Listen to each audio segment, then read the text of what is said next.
Assalamu alaikum. In today's video, we are looking at another brilliant game of Mikhail Tal which he played against Konstantin. This game was played in 1957 and in this game Mikhail Tal was playing as a white, so he started the game with the e4, now c5 Sicilian defense. Knight to f3, knight to c6, d4, c captures on d4, knight captures on d4, knight to f6, attacks the e4 pawn, and now knight to c3, defend the e4 pawn. Black in this position played d6, stopping this e5 move and also opening this diagonal for his bishop. Mikhail Tal played bishop to g5, attacking this knight and also preparing this queen to d2 and then doing castling on the queen side. Black played bishop to d7, which looks like an awkward move in this position, because in the Sicilian defense, white will always play on the queen side and black always play on the king side.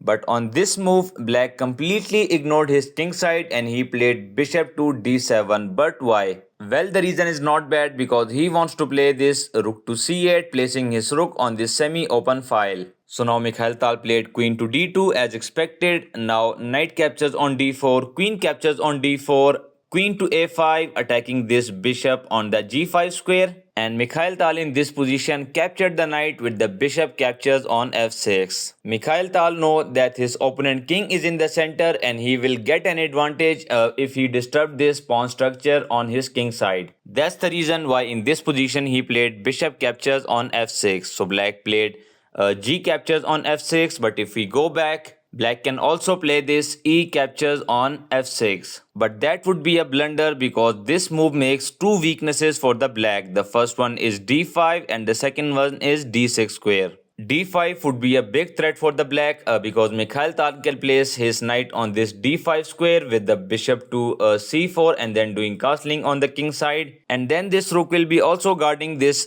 knight on this d5 square. That's why black in this position didn't capture the bishop with the e pawn. Instead, he played g captures on f6, and now Mikhail Tal did castling on the queen side. Rook to c8, placing his rook on this semi-open file, and Mikhail Tal played f4, pushing his pawns toward opponent king. Now rook to g8 and Mikhail Tal played g3 move. Well, this pawn was not under attack at this time, but if in the future Mikhail Tal wants to move his bishop, then it would not be possible for him. That's why in this position he played g3, stopping any threat from the rook on this g8 square. So now black in this position played e6, giving away his pawn on the f6 square. So stop the video and try to find, can you capture this pawn or not? Well, if in this position you capture this pawn with the queen captures on f6, then black can play bishop to g7, attacking the queen, and if you play queen to g5, offering the queen exchange, then black has two options. The first one is exchanging the queen, so now queen captures on g5, and after pawn captures, suddenly Mikhail Tal attack is destroyed, and if black in this position play king to e7, then his king will be safe. And he has these two bishop pair which would be winning for the black. And if in this position black didn't want to exchange the queen, he can also play this queen to b4. And now Mikhail Tal is forced to play this e5 move, because if he don't play this, then black can play rook captures on c3, and after pawn captures, queen captures, and then queen to b2 check, and after king to d2, bishop to c3 check would be winning for the black because of this discover check. That's the reason why capturing this pawn in this position is not good for Mikhail Tal. Well, he did the same, and in this position he played bishop to h3. Now black played queen to c5, offering the queen exchange. Black knows that if you are playing against Mikhail Tal, it's good for you to exchange the queen, and especially if Mikhail Tal queen is centralized. Well, Mikhail Tal didn't accept this offer. In this position he played queen to d2 and black played b5, pushing his pawns toward Mikhail Tal king. And Mikhail Tal in this position played rook h to e1. He is doing nothing, just centralizing his pieces. Black played b4, attacking the knight, and Mikhail Tal in this position played knight to e2. Black played queen to c4, attacking this e4 pawn and attacking this a2 pawn. In this position, Mikhail Tal saved his a2 pawn with the king to b1, and black in this position played queen captures on e4, which turns out to be a mistake, because black has opened this e file for Mikhail Tal by all himself. So now Mikhail Tal played knight to d4, attacking this queen. So now queen goes to b7, and Mikhail Tal in this position played queen to d3. With the queen to d3, Mikhail Tal is attacking this pawn on the h7, and this pawn on the h7 is not an important pawn, but the h7 square is very important for Mikhail Tal. Well, Mikhail Tal is starting an attack from the center, and with the help of this h7 square, Mikhail Tal will also try to launch an attack from the king side, and that would be impossible for the black to tackle both of them at the same time. So black in this position played bishop to e7, but if we go back,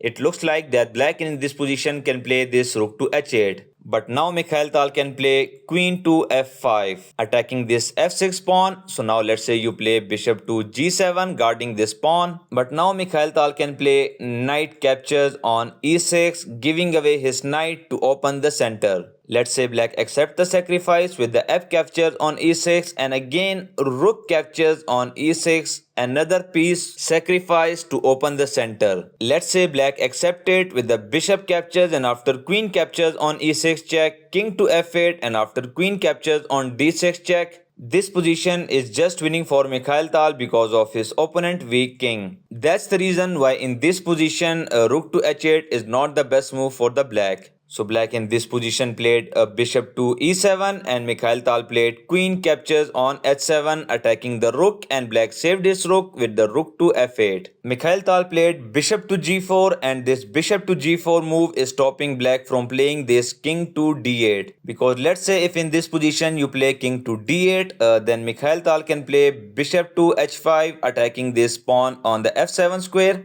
And let's say black save it with the bishop to e8. But now there's a brilliant move for Mikhail Tal to win this game from this position. So stop the video and try to find it. Well, the move is rook captures on e6, giving away your rook, and if black captures it, then knight captures on e6 check, and black has only one move, which is king to d7. Now knight captures on f8 check, and remember you cannot capture it with the bishop because this bishop is pinned. So now black has three options. The first one is king to d8, but now knight to e6 check, and after king to d7, white can play this bishop to g4, threatening some nasty discover checks. Another option for the black in this position is king to c7, but now queen captures on e7 check, and after king to b8, queen captures on d6 check is just winning for Mikhail Tal because of his ongoing attack. And the last option for the black is king to c6, but that would be a blunder because after bishop to f3 check, this position is just winning for the Mikhail Tal because now there's no way for the black to save his queen. So that's the reason why after bishop to g4, king to d8 is not possible for the black. Well, black in this position played queen to c7, attacking this c2 pawn with the queen and the rook. So Mikhail Tal played king to a1.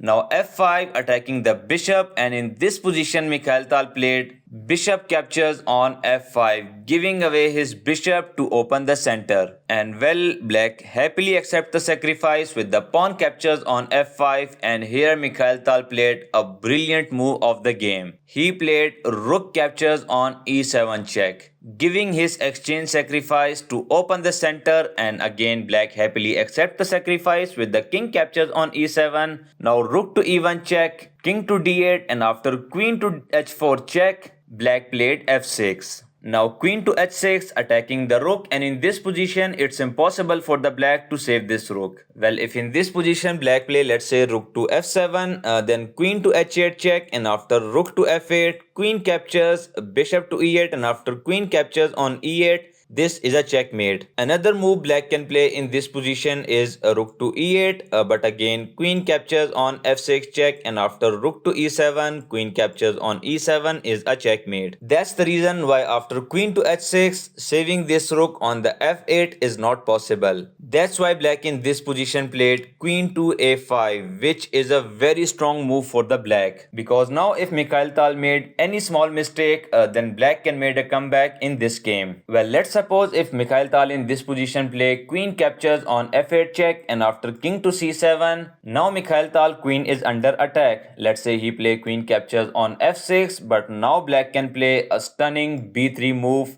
threatening a checkmate and also attacking this rook on the e1 square. So another question is, if we go back, then Mikhail Tal can also play this queen to e7 guarding this e1 rook. But in this case, black can play this rook to e8 attacking this queen, and if this queen moves, then rook captures on e1 is a checkmate. That's why Mikhail Tal would be forced to play knight to e6 check. And after king to c8, it does not matter if you play queen captures on d6 or queen captures on f6 because this b3 move is unstoppable. That's why queen to a5 is a very strong move in this position. But we are looking at the game of Mikhail Tal. He played a very simple yet very strong move which shocked his opponent. Well, Mikhail Tal in this position played knight to b3, simply stopping this pawn physically and also attacking this queen on the a5. And now it's impossible for the black to save his queen and rook at the same time.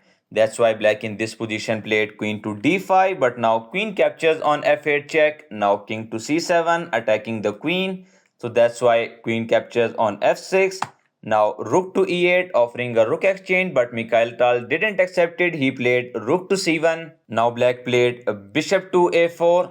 Now queen to d4, Mikhail Tal is offering the queen exchange because he has two extra pawns and one of them is a passer pawn. But black didn't accept the exchange. He played queen to b7. So now rook to d1 attacking this d6 pawn with the queen and the rook. So black saved this pawn with the rook to e6, which turns out to be a blunder because now Mikhail Tal played queen to c4 check, and in this position black resigned because Mikhail Tal is forking this king and rook at the same time. Well, you can save it with the king to d7, but now Mikhail Tal play another stunning move which is knight to c5 check. This is a family fork because Mikhail Tal is forking this rook, this queen and this bishop at the same time. And that's the reason why black resigned in this game. So I hope you like this brilliant game of Mikhail Tal, and if you like it, please like this video, subscribe to this channel to get more amazing and inspiring content.